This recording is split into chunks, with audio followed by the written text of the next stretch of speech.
Welcome to the Counselling Tutor Podcast, the must-listen-to podcast for students of counselling and psychotherapy.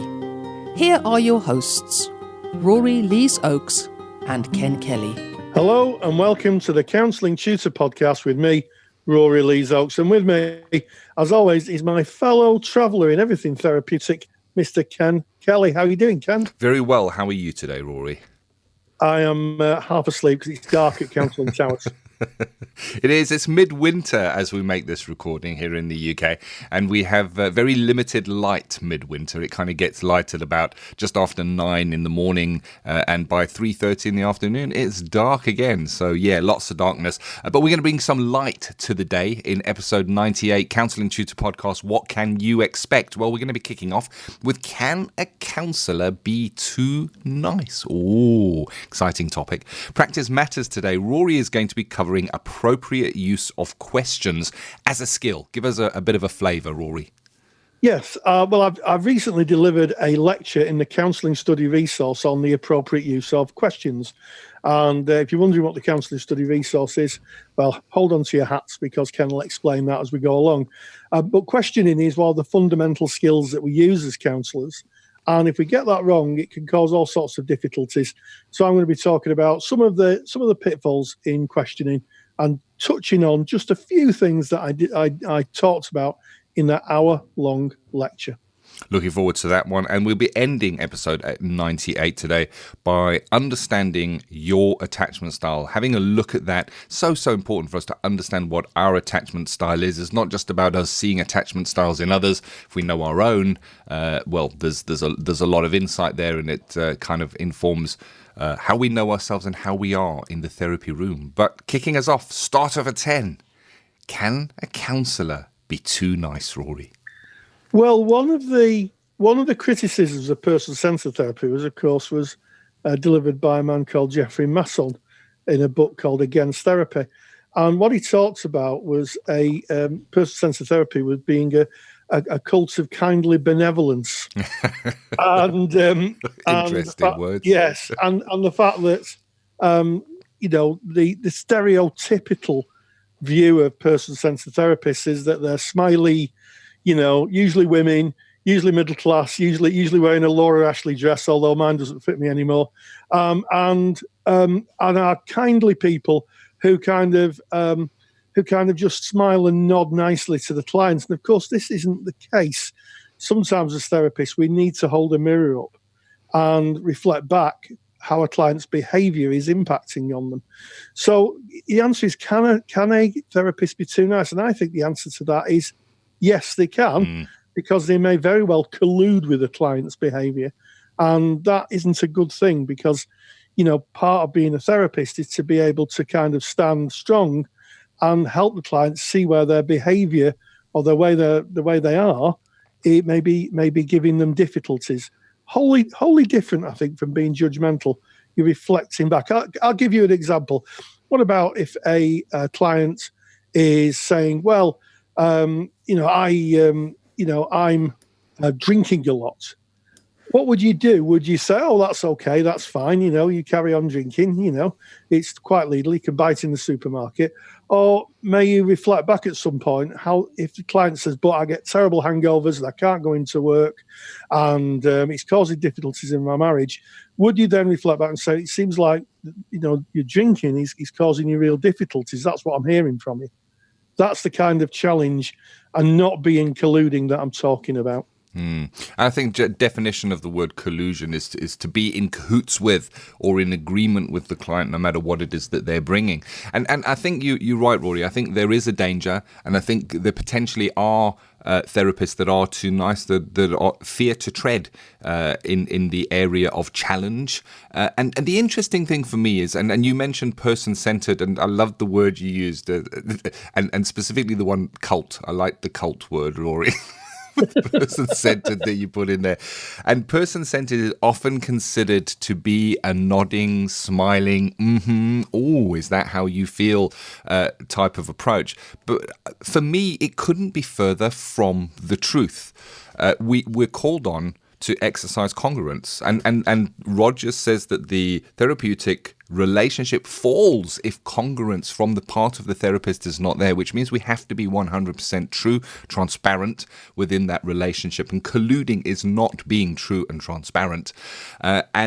There is, by the definition of the fact that it is person-centered counselling, there is challenge within it, because the client needs to be in a position of incongruence when they come in. Again, this is Rogers's core theory that we're talking about here, and what the very nature of what we're doing in counselling is challenging that incongruence by reflection, by our skills, by being there and going with the client, and that is challenging by nature. So less of the smiling and the nodding and the and I guess more of the skills and the challenge and getting to the meat of it. Absolutely, and there's a very telling story. Brian Thorne, very famous lecturer and writer in the world of person-centered therapy, an English-based academic, recalls a story when Rogers came to the UK. And Rogers said he didn't really see person-centered therapy working because the English was, and I quote, the English were too damn polite. Ooh. And that's Rogers' own words. And what Rogers was basically saying, because English people tend to be, the stereotypical idea of English people is we go around saying sorry and apologise for everything all the time, is that they'd never be able to challenge themselves. And Rogers observed that we were a very polite society. This was in the 70s. Things have moved on a bit, but we still, if anybody who's been to America realises just how direct in conversation a lot of Americans are, and that's their cultural aspect. And English people do tend to be, stereotypically, I'm very sorry, and quite agreeable people. So that's a wide kind of label, I know, but there is a big difference in my experience. So, yeah, person-centered therapy sometimes isn't the smiley, noddy, kindly benevolence that perhaps people misjudge us for. I think it's easy to understand why people may see that when we looked in films and how therapists are sometimes portrayed. They're portrayed in that manner, I guess, in stories. And we speak about unconditional positive regard. So it's looking at the client without judgment. Looking at the client without judgment is not just accepting anything that the client brings. I think that's lazy. I think if you find yourself as a therapist just nodding and going and agreeing with whatever the client is bringing, you're not looking at that, you're not filtering it, you're not being there with them. I think it takes courage to really hear what they're saying, reflect that back, and at times go and become quite challenging. And collusion can slip in so easily. It's a normal part of being a human being, collusion. You'll have people saying, oh, he did this again and he did this again. I'm talking friends now, not even in therapy. He did this again and he did. You know what he's like, don't you? That is collusion, looking for what he's like, don't you? In other words, agree with me. Be on my side. It's easy to slip into that. And when we slip into that in therapy, we're not in service of our client. No, quite dangerous as well. Quite dangerous because we're being sucked in to their worldview and not giving them the benefit of what therapy is about, being an outsider, looking in and being able to bring some balance to what's happening in a client's life. So no, certainly you can be supportive when you're challenging, high challenge, high support. But no, it's not as it's said, the cult of benevolence. I love that it's a cult. It's a great quote, isn't it? Benevolence. A cult of benevolence. Oh, I so disagree with that. But yeah, I mean, a person-centered therapy is individualistic as the people who practice it. So if a client does come in with collusion statements where they're looking for your buy-in, it is like that, isn't it? You know what I mean, don't you? They are like that, aren't they?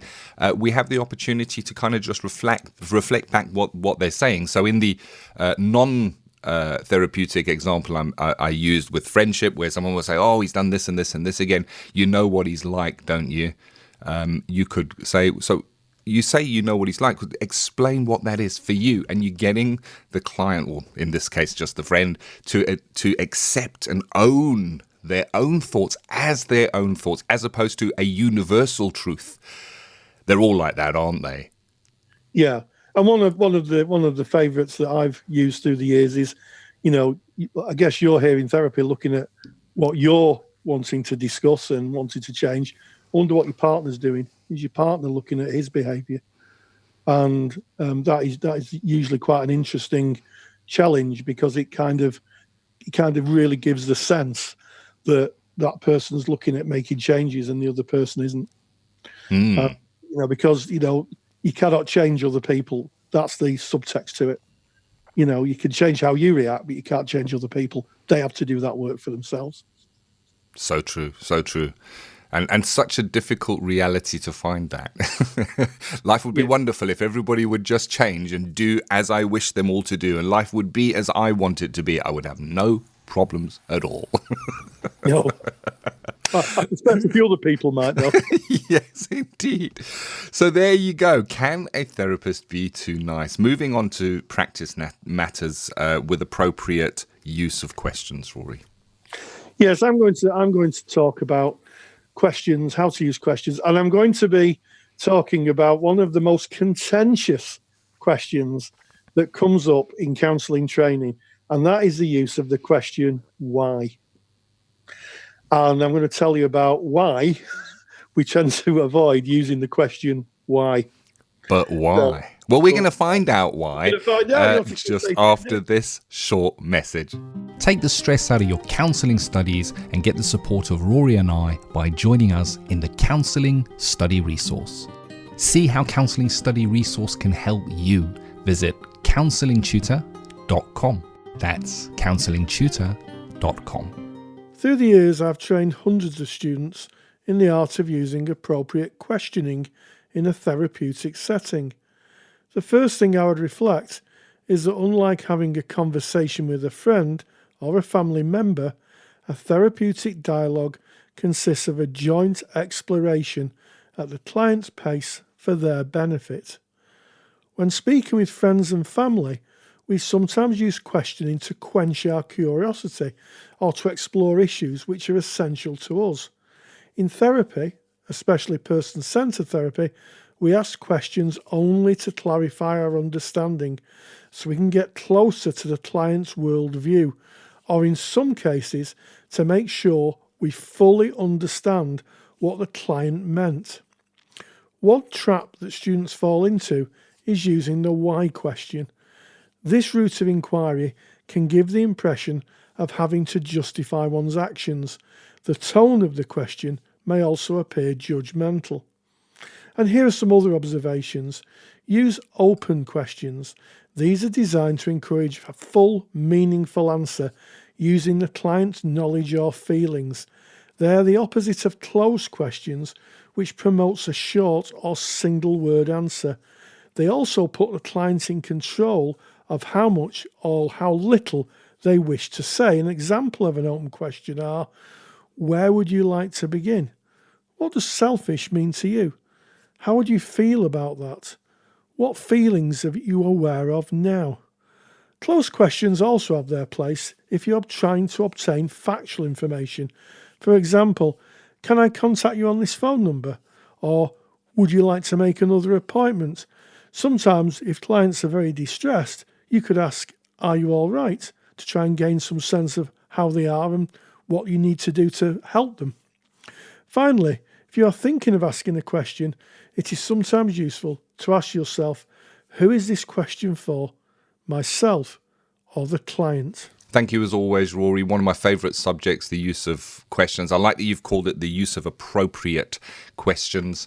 It's not just about questions, it's about them being appropriate, as you discussed. And of course, Rory always makes a super duper handout. You're going to want to have Rory's super duper handout, specifically when you are doing a skills session, you want to reflect back on this, or if you're writing an assignment, you've got to write about your skills. So where can you get that? Well, you just go to counsellingtutor.com. That's 2 L's in the word counselling, because we are based in the UK, so we spell it the UK way.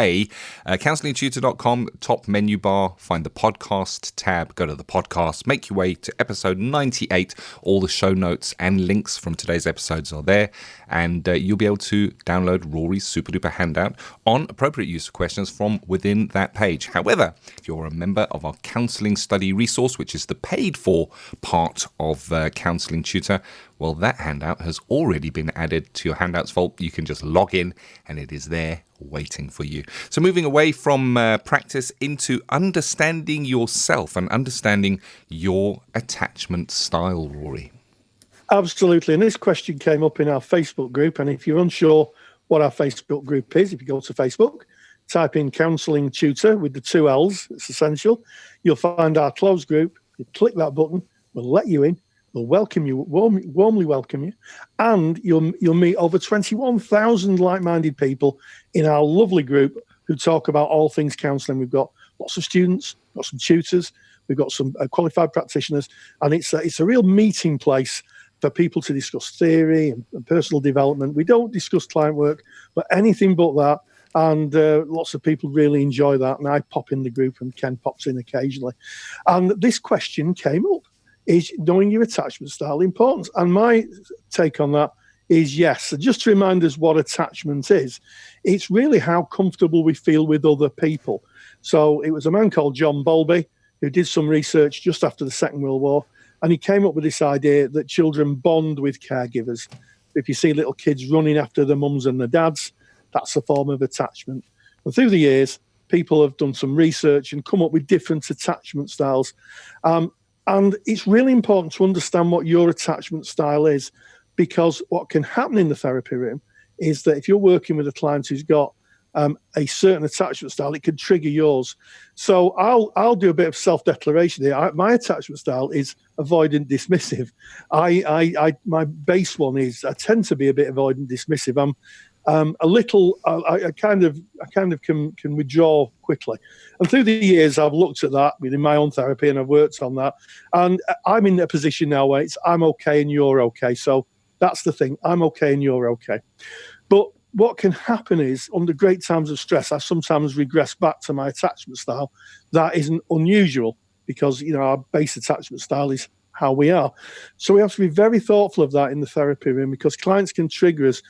And it's especially important if you're working with children, because if children tend to be a bit more unedited. So if a child kind of says something to you like, well, you're not helping me. If you're not sure of your attachment style, the reaction may be, well, I'm not going to bother with you then. And that isn't going to do the therapeutic alliance any good at all. So we need to understand our attachment style, which is why I always say that for those of you who want to work with children, you really do need to do a course which asks you to look at your attachment style. It's just so important. And the thing about it is it can be subconscious. Unless we actually know and do the work, how we react is can be quite subconscious. I did wonder why I did have so few friends up to the age of 40. It was only until I realised that my attachment style was I tended to dismiss people that I could then do some work on that and think about why and what in my history generated that. So a little bit of self-disclosure, but I'm okay and you're okay, and I'm okay talking about that, Ken. Yeah, and it's such an important topic, and as with you, Rory, you've just shared there, when you started learning about it, it became interesting. It made a lot of things in your life make sense when you understood what your attachment style is. Same for me. And there were 3 major attachment styles, and then a 4th was added to that. And if you want to learn more about attachment styles, you can do so from counsellingtutor.com. It's our main website, counsellingtutor.com. Click on the theory tab at the top of the page and just select attachment. And the attachment styles are laid out there, so you can kind of read through them and get a feel for what your attachment style is. So secure attachment is kind of defined as being a secure attachment where the child is in effect, I'm okay and you're okay, everything's fine, I've got my opinions, but it's okay. I recognize that you can have your opinions as well, and that's fine. You can disagree with me, you can call me a name, and that's okay because that opinion belongs to you, my opinions belong to me, and I have a secure attachment style. There's the ambivalent attachment style, maybe wary of strangers, distressed when parents leave, I don't want to be on my own. I guess you could say it's a you're okay, I'm not okay, I need others. So if you say I'm okay, if you say I'm looking good today, then I'm looking good. If you say I'm not looking good today, then I'm going to feel uneasy because I value your word over my own, really. So it's kind of a you're okay, but I wonder if I'm okay. Then, of course, we have avoidant attachment that you spoke about, Rory. I find myself in that same attachment style. Avoidant. And avoidant is maybe would tend to be a loner, tend to not value the opinions of others or take them on easily. An avoidant attachment would be more of a, I'm okay, you're not okay. And I get, Rory, that you've worked with yours, so you're able to work from an I'm okay, you're okay base, as am I most of the times. But I do find if I get particularly stressed or if things build up for me, I start slipping into my I'm okay, you're not okay mindset. And it's interesting how I'm happy to speak about how my attachment style maybe came about. I grew up in a home. I had loving parents, but there was alcohol and it was difficult for them. And as a result of the alcohol, they made promises that they couldn't keep. They would be late. They would say, I'm going to be home at a certain time, and they wouldn't be there. So as a child, developing and growing at that time, I learnt to mistrust. If information was given to me and they said, we will be home. These are my primary caregivers, the people we trust more than anyone in the world, mum and dad, saying we will be home at a certain time. When they're not home, I learnt to mistrust. I learnt to mistrust my parents and most of society and only trusted myself. I won't let myself down. People will always let you down eventually. And there it is. That was the birth of my avoidant dismissive attachment style, Rory. Yes, and it's interesting, isn't it? Through history, it's sometimes nothing to do with not having loving parents. It's how people perceive the world. Yeah, and I had a lot of losses in my early life, which gave me the impression that the only person I could rely on was myself. So that's what generated my attachment style. And of course, we have a final attachment style, which was developed in the 80s, and that is called reactive attachment style, which is where a child is horrified and terrified. Yeah. So it's I'm not okay and you're not okay, and that can generate a lot of difficulties. Sometimes called reactive attachment, sometimes called disorganized attachment. Yeah. And in cases like that, some people can have real difficulties in life because they don't feel safe in themselves and they don't feel safe with others. And part of personal development and the journey through your own therapy, which I talked about in the last podcast, is about looking at your own attachment styles and being self-curing, I guess, so that you're the okay person in the therapy room. It's just so important. Very much so. The attachment style you just described there, Rory, the one from the 1980s, that was the fourth that was added to the three, isn't it? And it is sad because I can't trust myself, but I also can't trust other people. And where does that leave a potential client who might come into your therapy room? And we see this kind of attachment style sometimes in children who have been abandoned, children who have been abused again and again. It is sad to see and creates absolute havoc in life. And I would hazard an educated guess that if you are on a counselling course studying to become a counsellor, you've done an element of self-development that you will not find yourself in the I'm not okay, you're not okay attachment style. Yes, I mean it isn't impossible.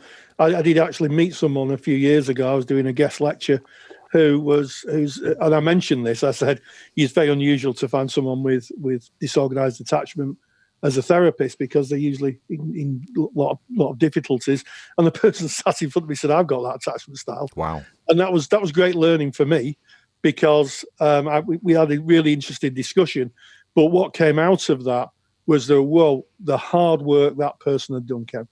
He done so much hard work to get himself in from the I'm not okay, you're not okay position to the I'm okay, you're okay position. A huge amount of work. I mean, what an admirable person.